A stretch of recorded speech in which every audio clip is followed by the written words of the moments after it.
फिर दिन हुआ पुरानी रात का, करे सो शुक्र हम खुदा की जात का, खुदा की जात का, नया फिर दिन हुआ।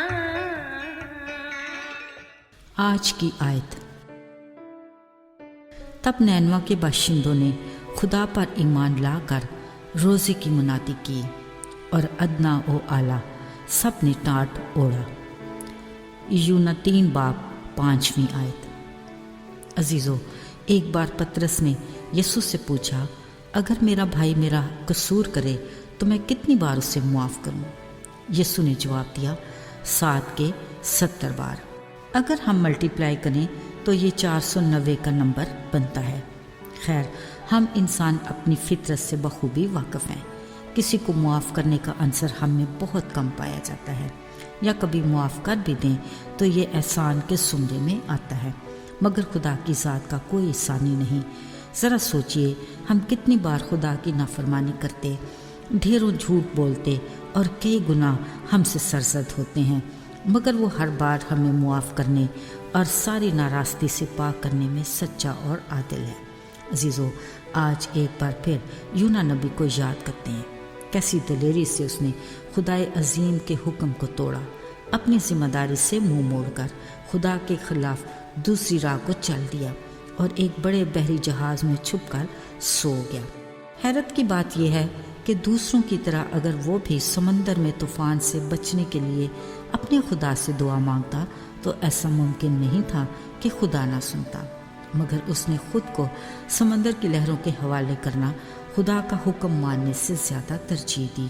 पर खुदा ने उसे ज़िंदा रहने का एक और मौका फराहम किया।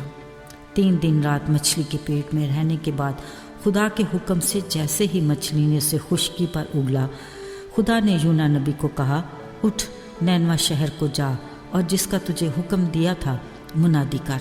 फिर जैसे ही वो नैनवा शहर में दाखिल हुआ, उसने खुदा की तरफ से लोगों को खबरदार किया और कहा, 40 रोज़ के बाद नैनवा शहर तबाह कर दिया जाएगा।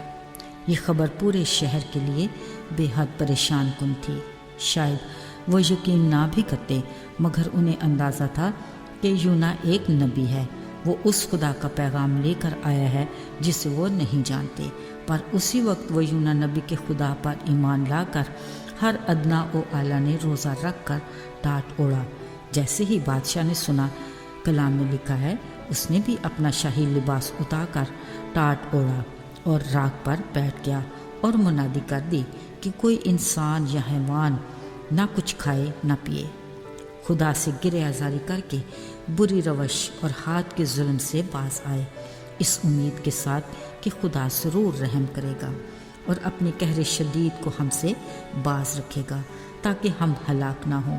अजीज़ों, ज़रा ये मंजर अपनी निगाह में लाते हैं कि जब खुदा ने आसमान पर से निगाह करके नैनवा के लोगों की आजी और खाकसारी देखी, वो किस कदर खुश हुआ होगा।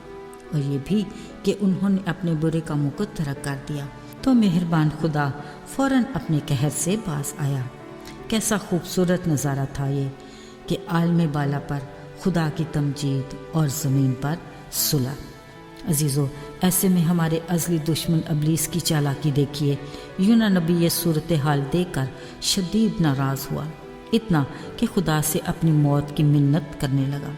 अजीज़ों, यहाँ यूना नबी का मनफी और मशकूक किरदार इंतहाई मायूस कुन है। मेहरबान खुदा का गुनाहगार लोगों पर रहम उसे एक आंख न भाया।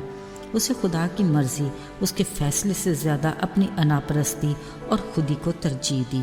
उसने खुदा से शिकवा किया कि ऐ खुदा, मुझे मालूम था कि तू रहीम और करीम है, कहर में धीमा और शफ़क़त में गनी। मुझे यकीन था कि तू नैनवा पर अपने अज़ाब को नाज़िल करने से पास रहेगा। अफसोस, खुदा का अपने ऊपर किया रहम तो उसके मन को भाया था, मगर लोगों से आबाद शहर पर खुदा का रहम एक आंख न भाया। अजीज़ों, अगर हम सच की आंख से देखें और हक की ज़ुबान बोलें तो आज के मसीही और कलीसियाओं में अक्सर यूना नबी के किरदार से मुख्तलिफ नहीं। हम गुनाहगारों पर खुदा का रहम हुआ और उसके बड़े फजल की बदौलत اس کے گھرانے میں شامل ہوئے، مگر کوئی دوسرا گنہگار نئے سرے سے پیدا ہونے کے بعد مسیح کے گھرانے میں شامل ہو جائے تو ہم خدا کے فیصلے اور مرضی کے بیچ میں اپنی انا پرستی کی ایک دیوار کھڑی کر دیتے ہیں۔ یاد رہے، ہمارا یہ رویہ مسیحی عقیدے کے بالکل برعکس ہے، کیونکہ خدا محبت اور معافی کا خدا ہے۔ وہ کسی کے حکم کا پابند نہیں اور اسے کسی کی مشورت کی ضرورت نہیں، پھر بھی وہ اپنی محبت میں ہمارے منفی رویت کو برداشت کر کے ہمیں بار بار سدھرنے کا موقع دیتا ہے۔ ہمیں خدا کے بڑے فضل کی ضرورت ہے تاکہ ہم غیر ضروری الجھنوں سے آزاد رہیں، تاکہ اس کے حضور سے ہمارے لیے تازگی کے دن آتے رہیں۔ آئیے دعا کریں۔ آئے آسمانی باپ، ہم تیرے شکر گزار ہیں کہ تیرا کلام ہماری زندگی کے ہر معاملے میں ہماری رہنمائی کرتا ہے۔ ہمیں توفیق دے کہ ہم تیری دی ہوئی محبت کو دوسروں میں بانٹیں۔ اپنے بڑے فضل سے ہمیں اس قابل بنا کہ ہم انجانے لوگوں کو اپنی گواہی کے ذریعے تیرے گھرانے میں شامل کرنے کا وسیلہ بنے۔ ہمارے سلوک اور رویے کو اپنی مرضی کے تابع رکھ، یسوع کے مبارک نام میں، آمین۔